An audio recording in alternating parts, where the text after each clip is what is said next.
Hello. Today is Monday, July 6, 2026. Here is your daily signal. According to Business Insider, demand for ultra-long-haul airline routes has surged, with cabins now featuring premium perks and amenities. Ultra-long-haul flights are defined as commercial journeys exceeding 16 hours non-stop, connecting distant cities such as Singapore and New York. Technological advances in aircraft like the Airbus A350 and Boeing 787 have enabled airlines, including Singapore Airlines, Qantas, and Emirates, to launch routes stretching over 9,000 miles since 2018. These flights are equipped with upgraded business class seats, expanded premium offerings, and enhanced onboard health features, reflecting increased global business ties and post-pandemic leisure demand. Near-term travelers are expected to see more direct international connections, increased comfort in premium cabins, and fewer layovers.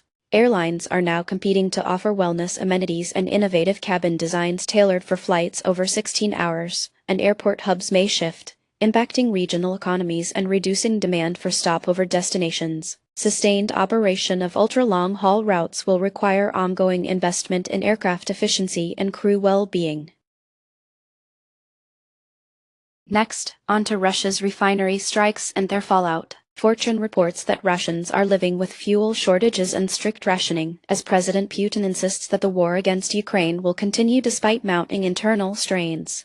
Oil refinery strikes, which began in late June 2026, are disrupting fuel production across Russia. Previously, domestic refineries supplied more than 80% of Russia's gasoline and diesel, with new rationing policies imposed in Moscow, St.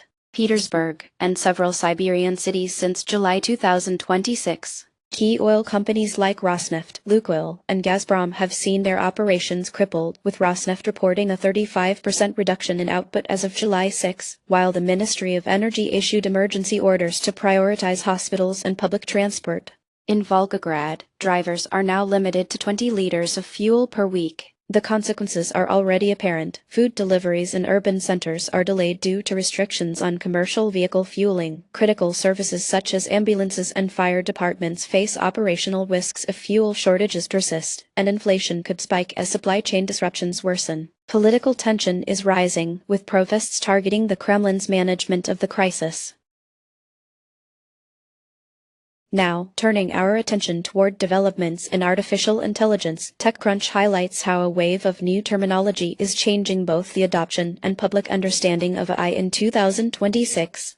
The rise of phrases like explainable AI, foundation model, and AI literacy has entered mainstream discourse, coinciding with a 48% increase in AI-specific jargon in policy documents tracked by Stanford researchers compared to 2024. OpenAI, Google DeepMind, and Microsoft are central to creating and disseminating these new terms, while the OECD and UNESCO have launched efforts this year to standardize definitions across member countries. The European Commission just released an AI literacy resource called Understanding Foundation Models, and OpenAI published an interactive glossary for educators to bridge terminology gaps.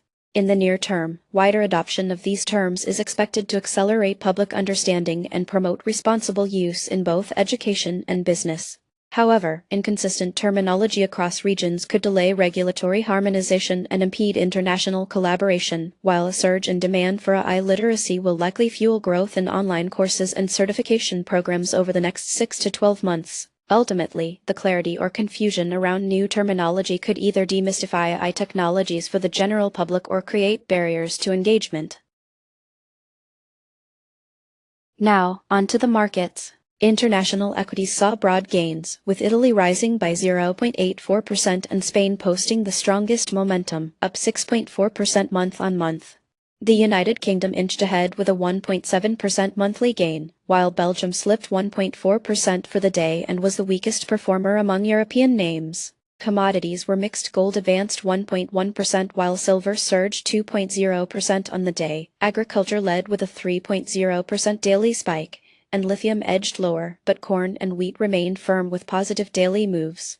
The S&P 500 rallied 0.87%, supported by strength in the semiconductor sector, which jumped 2.7% for the day and featured broad gains across chip makers. Finance climbed 0.93%, while healthcare pulled back 1.1% despite robust monthly returns.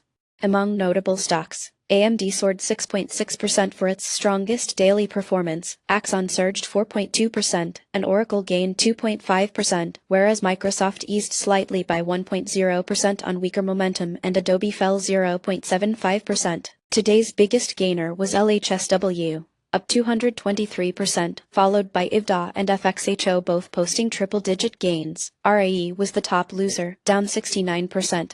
That's it for today. You can find more news and details on our website. Goodbye.